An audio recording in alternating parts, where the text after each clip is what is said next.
महाभारत प्राचीन काल का सबसे बड़ा युद्ध माना जाता है। इस युद्ध में अनेक शक्तिशाली योद्धाओं ने भी भाग लिया। माना जाता है कि महाभारत के युद्ध में ऐसे ऐसे महाशक्तिशाली योद्धाओं ने भाग लिया जो अपराजय माने जाते हैं। इसके अलावा महाभारत में सबसे शक्तिशाली हथियारों का भी इस्तेमाल किया गया।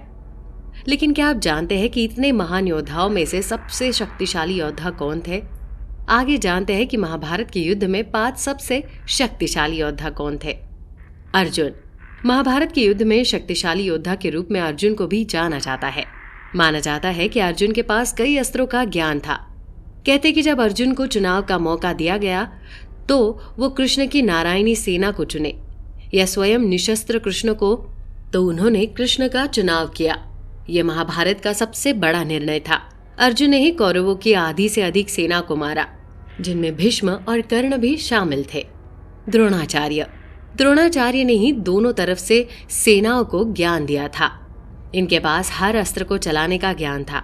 इसमें नारायण अस्त्र, पशुपातास्त्र और ब्रह्मास्त्र भी शामिल है। वैसे तो युद्ध में द्रोणाचार्य को सभी सीधे पराजित नहीं किया जा सकता था। तब श्री कृष्ण ने भीम से कहकर एक अश्वत्थामा नामक हाथी को मरवा दिया और हर तरफ खबर फैला दी कि अश्वत्थामा मारा गया। ये सुनकर द्रोणाचार्य ने हथियार डाल दिए और तब धृष्टद्युम्न ने छल से द्रोणाचार्य का वध कर दिया। कर्ण। दानवीर कर्ण को उनके कवच और कुंडल के साथ कभी भी हराया नहीं जा सकता था। कहते हैं कि पहले छल से कर्ण के कवच कुंडल का त्याग करवाया गया।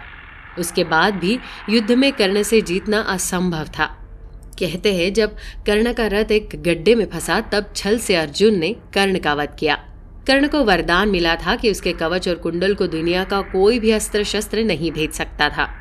कर्ण ने युद्ध में नकुल, सहदेव, युधिष्ठिर और भीम को भी हराया था, लेकिन उन्हें मारा नहीं, क्योंकि कर्ण ने प्रतिज्ञा की थी कि वो सिर्फ अर्जुन को छोड़कर अपने भाइयों को नहीं मारेंगे। भीष्म। महाभारत के युद्ध में भीष्म को हराना असंभव था। भीष्म को वरदान मिला था कि उनकी जान उनकी इच्छा के विरुद्ध नहीं ली जा सकती थी। 10 दिनों तक युद्ध में पांडव भी समझ चुके थे कि भीष्म को हराना असंभव है। कहते हैं कि भीष्म ने महर्षि परशुराम को भी हराया था, जो कि विष्णु के अवतार थे। तब शिखंडी को आगे कर अर्जुन ने भीष्म पर सैकड़ों बाण दागे और भीषण तीरों के बिस्तर में फंस गए। तब उनकी अपनी मर्जी से उन्होंने अपनी देह त्याग दिया। श्री कृष्ण। महाभारत के सबसे शक्तिशाली योद्धा श्री कृष्ण थे। माना जाता है कि कृष्ण भगवान विष्णु के अवतार थे। उन्होंने महाभारत के युद्ध में कोई भी हथियार इस्तेमाल नहीं किया था। श्री कृष्ण सिर्फ अपनी रणनीति से वो इतने महान योद्धाओं को मात दे पाए। कहते हैं कि अगर श्री कृष्ण हथियार उठा लेते तो सिर्फ अपने सुदर्शन चक्र से कौरवों की पूरी सेना का विनाश कर देते, क्योंकि कृष्ण के सामने कोई भी योद्धा अमर नहीं था।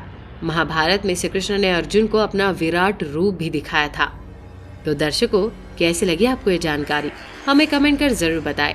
साथ ही यदि आपको ये वीडियो पसंद आई हो तो वीडियो को लाइक कर चैनल को सब्सक्राइब अवश्य कर दे। वीडियो में अंत तक बने रहने के लिए आपका धन्यवाद।